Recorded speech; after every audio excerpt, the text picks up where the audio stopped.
So a little bit about Redberry Mite. So I don't know how many of you actually seen a Redberry Mite? Probably not, because they're bloody small. They're about 1/2 millimetre long. I've got some, I'll put some under the microscope that I've found with some effort. Because they are bloody tiny, and yeah, and that's probably half the problem with them, because they are so small and so cryptic, so good at hiding in little tight places in between druplets, underneath calyx, all that sort of stuff, which is probably half the reason why they're hard to control. It's just trying to get the sprays onto them sometimes is the issue. And the other problem is that we know very little about them. Although they were first identified as a problem in Himalayan blackberry in the US, and I think it was 1927 or 29, in the nobody's really been able to understand what their actual generation times are or anything like that, which is probably, again, half the problem, you know, especially if you're trying to identify a good predator and you don't really know what their generation times are and growth curves are. It's pretty hard to try and optimise beneficial introductions and stuff like that, let alone trying to find a beast that'll go around and eating them in insufficient numbers. So there is a little bit that we do know, and this was mainly done by a lot of this was done by Jamie Davies, who's also on this team. I'll talk about who's on the team at the moment, but basically the little bit that we do know is we know that they overwinter in the buds, and as the buds start to elongate, they sort of basically move along with the cane itself. They don't, because they are so small, they don't generally actively move around in the tree canopy or the bush canopy itself.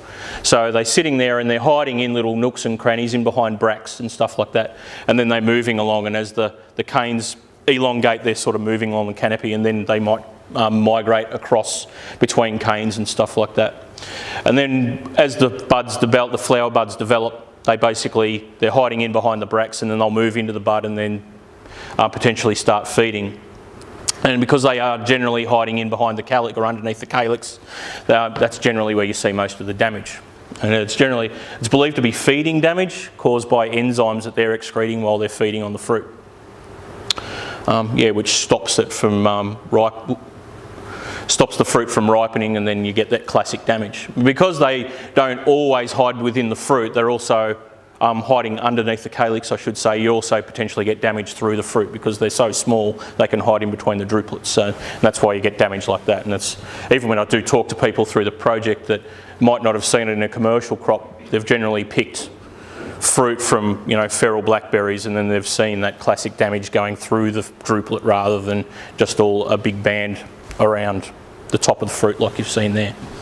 So, and yeah, as I said, a lot of this project has basically been developed because basically we're growing a lot more blackberries in Australia, and also, you know, possibly some of the chemical management techniques or whatever that we're doing might be knocking down the predators a bit more than we probably realise and increasing damage. So, you know, and some of the damage that we're seeing is up to 60% or is being reported. So, so this basically initiated this project, which started at the end of last year, funded by HIA.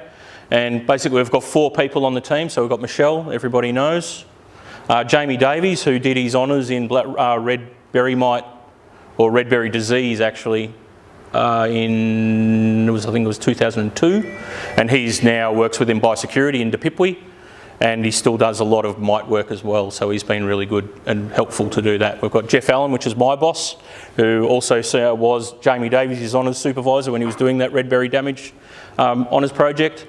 And then this year as well, we've had Hui Law, which is an honours student. She just graduated today. She just found out she got first class honours for a project on Redberry Mite. So that's the basic team. And basically the project has been sort of broken up into 3 phases. So we had the initial growers survey, which was the phone survey that Michelle did, and I think Jonathan Eccles might have made a phone call or 2. Then we had a national fruit survey, so we got fruit from every grower that we could to see what level of Redberry Mite was in fruit within different varieties around the country. And then in this season and the following season, we're trialling various IPM techniques. So the fruit survey has been really helpful, so we could find crops that have got a severe outbreak or severe issues with Redberry Mite, and then we can try and implement these IPM techniques in those crops and try and work out better ways to control it. And then of course the broader aim is to try and develop an IPM program for Redberry Mite here in Australia. So some of the results. So from the demographics survey, we got responses from 13 growers, and I know there's probably 2 or 3 maybe out there that we didn't interview.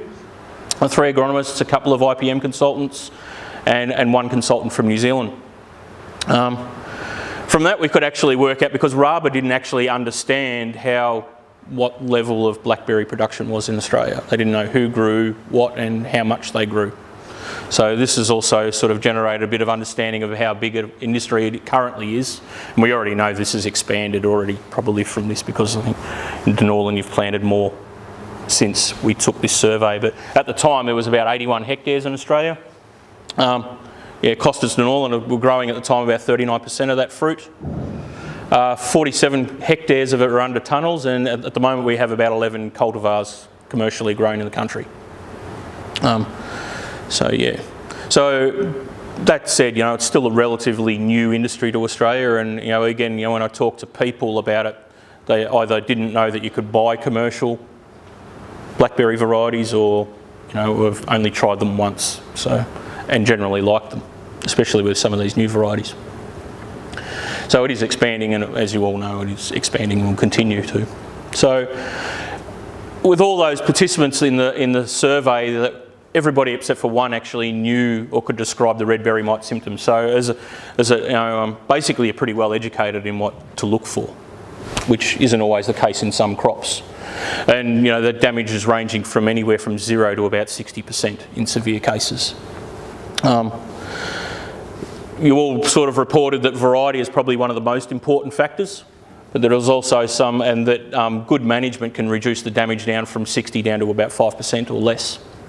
And damage increases in older plantings, and there's of course, like any pest outbreak, there's more strong differences between seasons.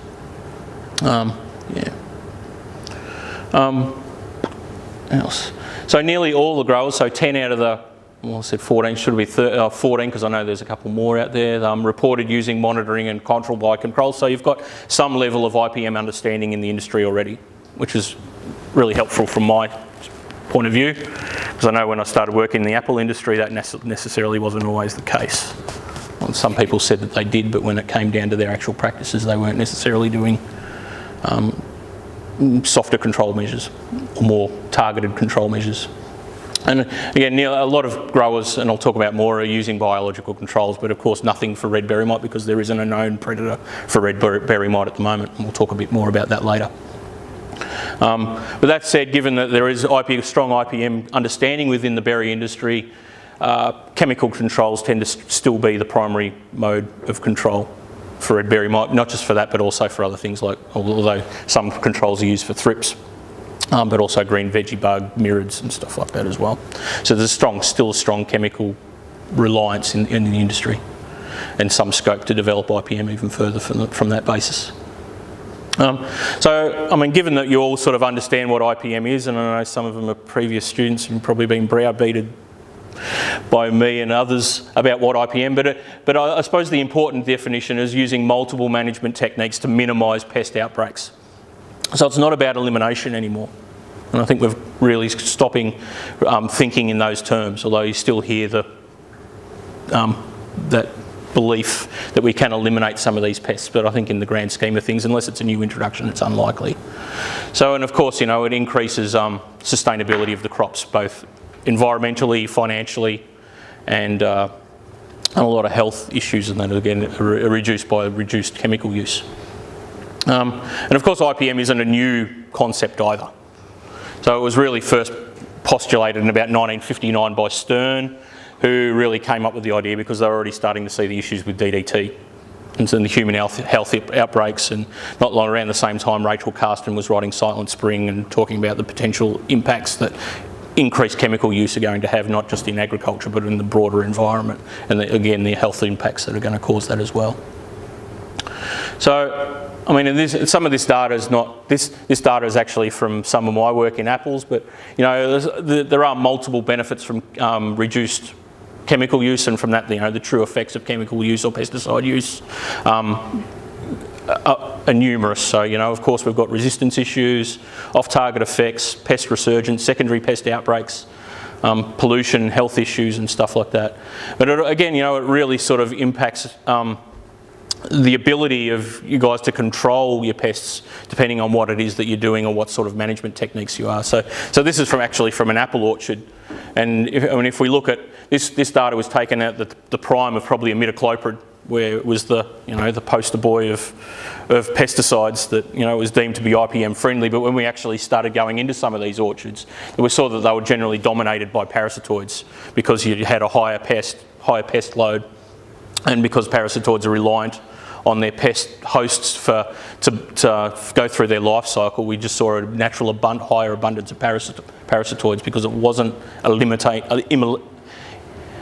eliminating the pests, but it was knocking back a lot of the predators. So we saw a higher abundance of that, and the organic crops generally can be a bit of a mess for various reasons. So we saw a lot of predators and parasitoids, and then IPM we just naturally saw more predators because they're more established in the crop, especially when you're talking about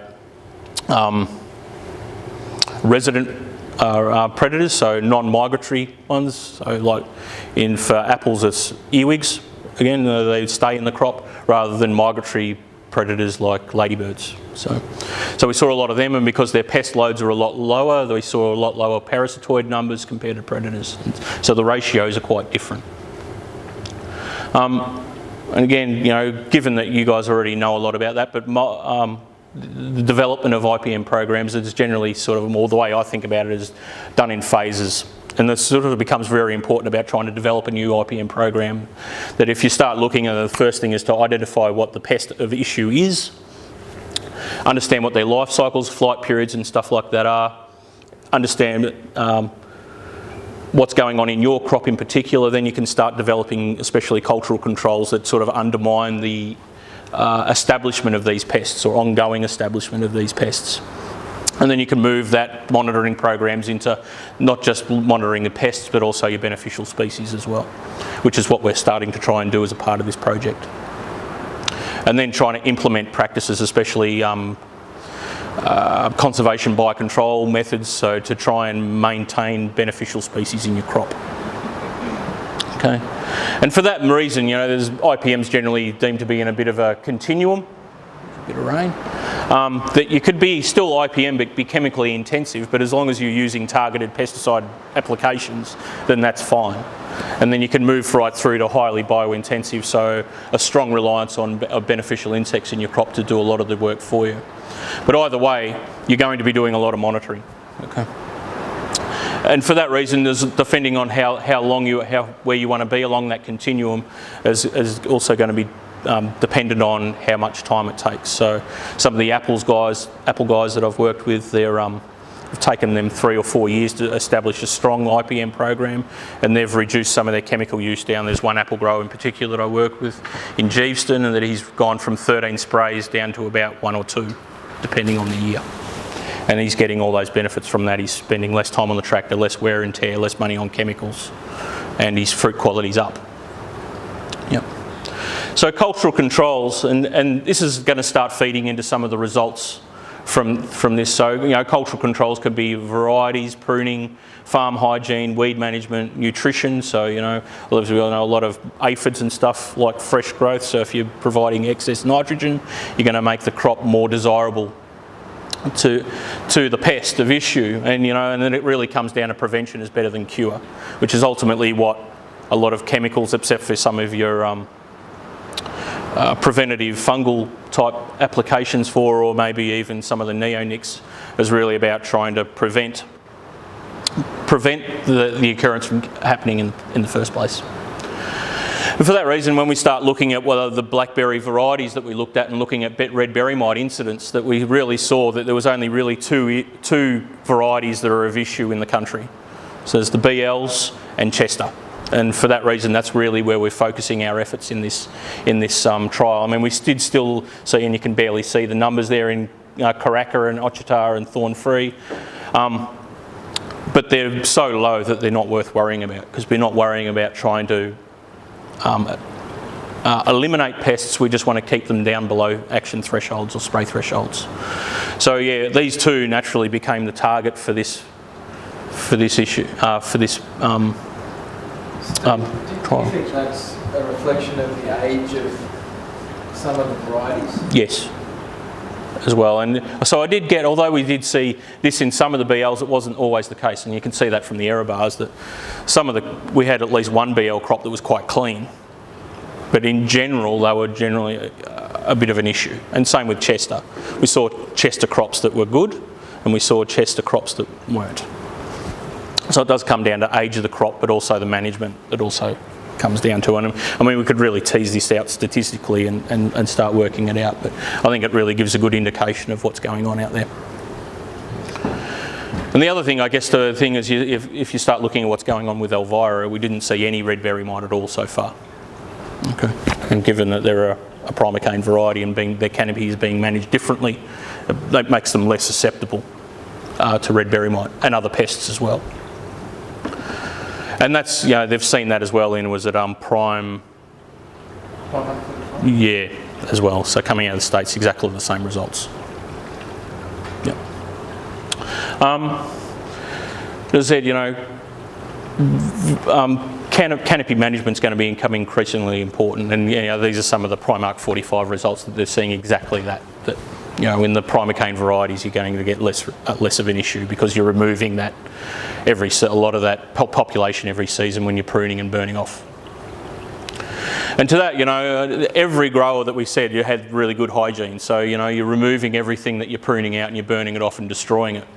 But the problem is that we had 75% of the growers that have still got either, if they don't have feral blackberries or wild blackberries on their properties, they've got it in close proximity.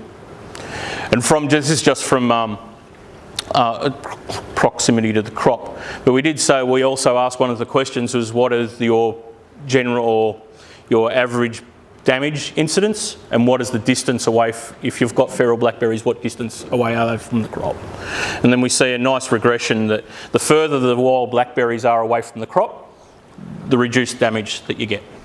So it becomes a natural target as a part of an IPM program to start trying to clean up some of those wild blackberries in around your properties if you can do it. Of course, it's not always the case.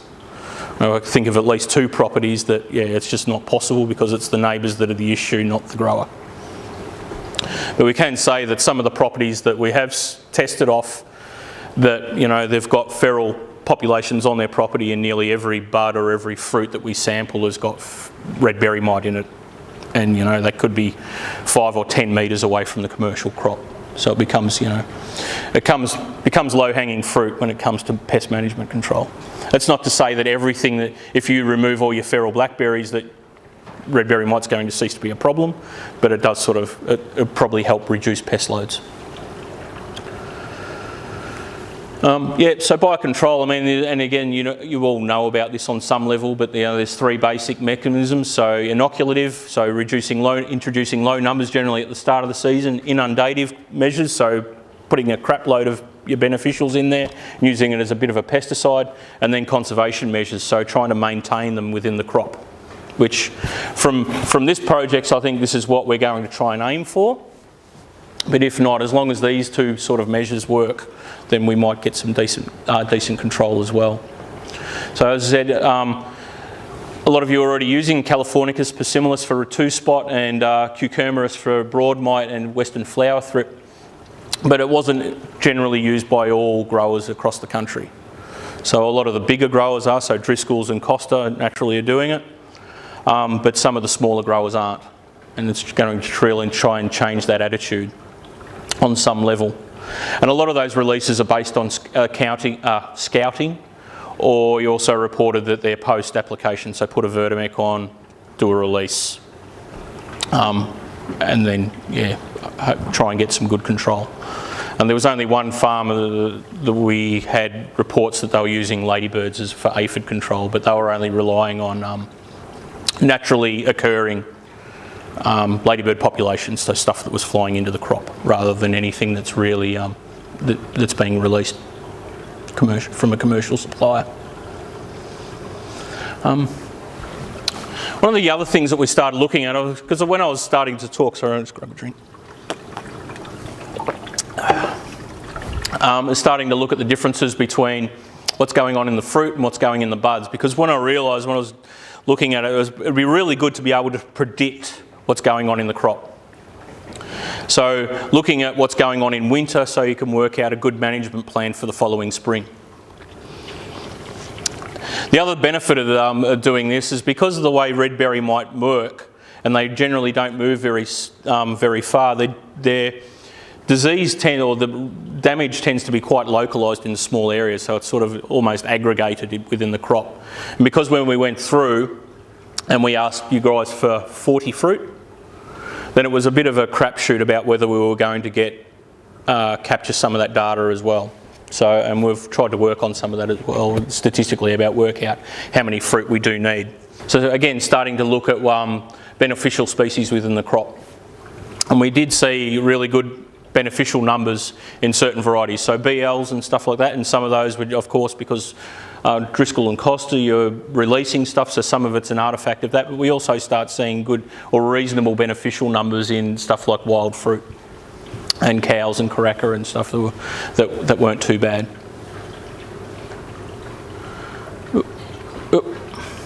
Where are we? This is driving me nuts. The clicker wasn't working. So one of the things, and you start looking at what other people are doing, and because we don't really have a biocontrol agent for Redberry Mite, I was just looking at what happens in blackberries internationally. And at the moment, so the rough recommendations are there's a ratio of about 10 to 1 for beneficials to broad mites, and I'll sort of just look at that and basically do ratios of Redberry Mite to beneficials and sort of see where it falls. And generally, I think, especially for some of these, that we're seeing inadequate numbers of predators within the crops. So it just naturally lends itself, if we can find a decent biocontrol agent, to really sort of put more in there and try and keep them in there, especially within buds in winter, so we can try and get natural control early in spring, which should suppress populations down to a level where they shouldn't be a problem, in theory. That's the plan.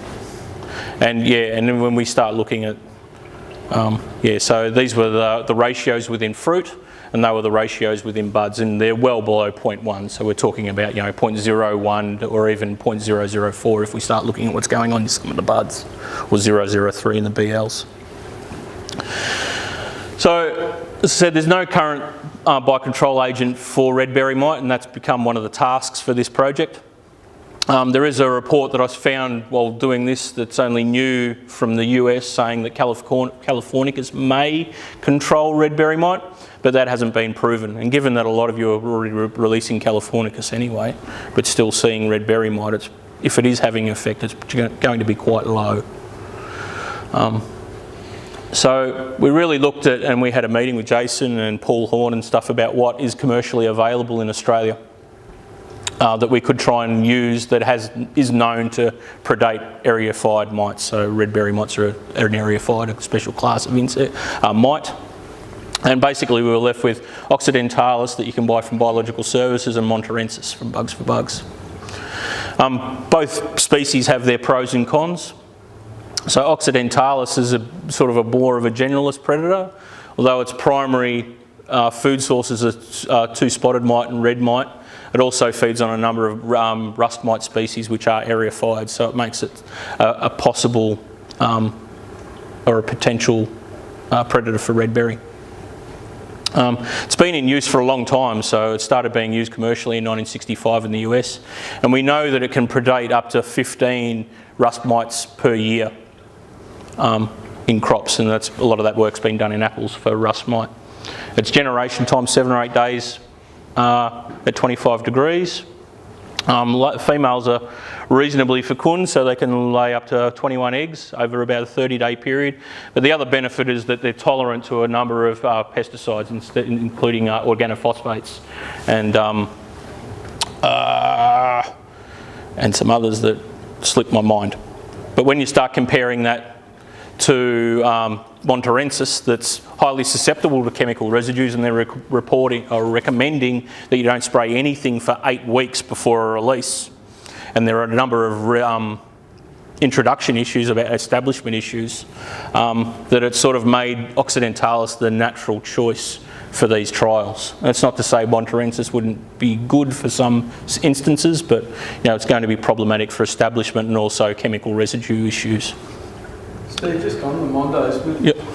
identified a population that occurred without release. Yep. The bugs are just taken from forth.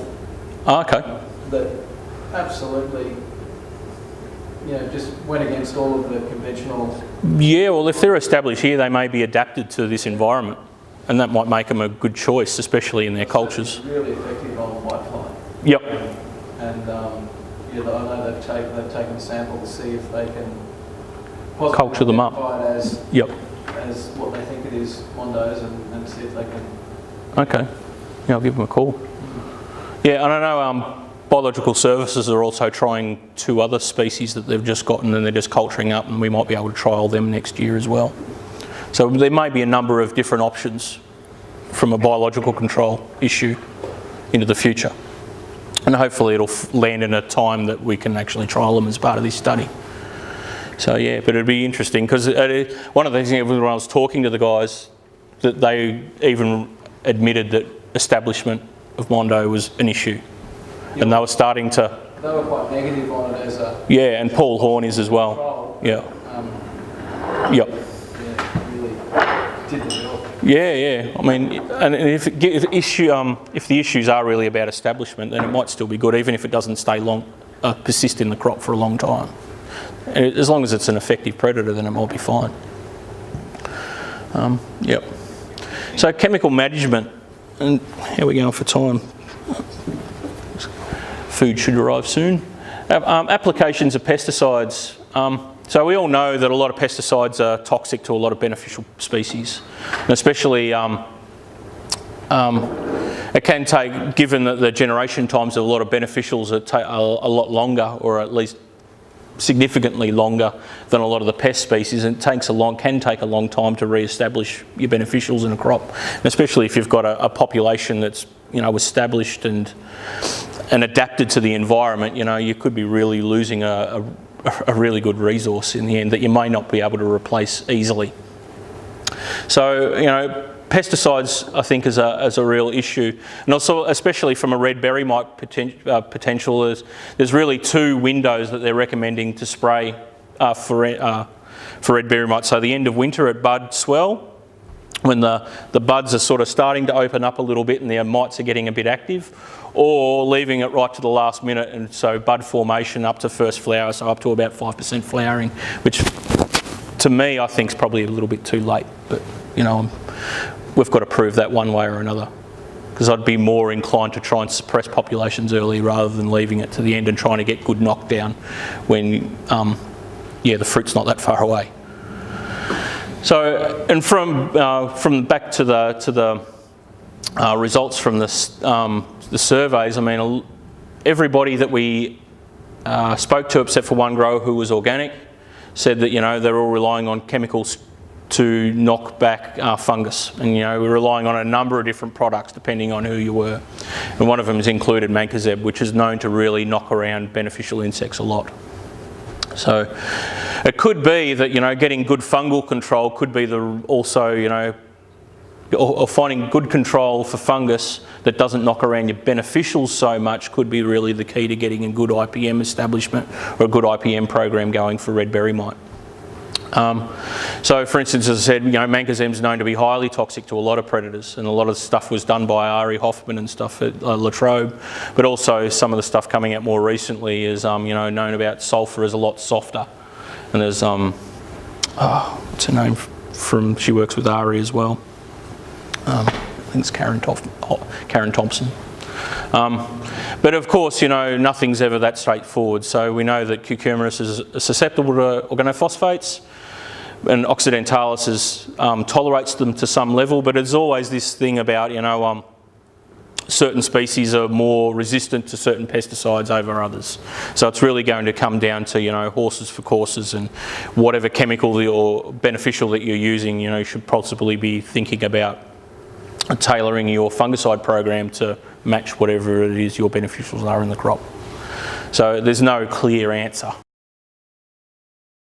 Spray intervals on the fruit. So if a fruit had been sprayed 5 days before a sample was taken, we put it in a 1 to 10 day group, and then so on and so on, up to about 20 days.